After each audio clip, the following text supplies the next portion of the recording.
brother, and it's difficult to actually give to stop taking these kind of questions, because these questions, I think, are maybe about 40% of the questions we get on Ask Others sometimes.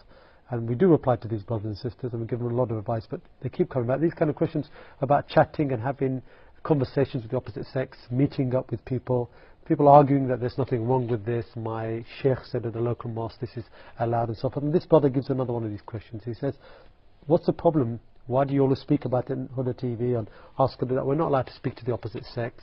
We've got nothing in mind, we just want friendship. Friendship is nothing wrong. So he says, please explain yourself. So, Sheikh, explain ourselves.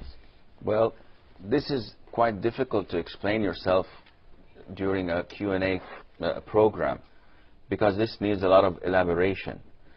Claiming that all what we want is friendship between the opposite sex, this means that you have a problem with your hormones. You have a problem with your hormones, because a boy cannot have a friendship with a girl unless he has a problem with hormones. Therefore, don't be deceived by Satan's whispers. You chat, you enjoy chatting, you have an objective. And this may be long-term, maybe short-term. Why chat with the opposite sex when you have the same sex to chat with? So there is something fishy. Besides, you always make this okay for yourself, but let's presume that someone wants to chat with your sister, and you know that your sister is chatting with another boy.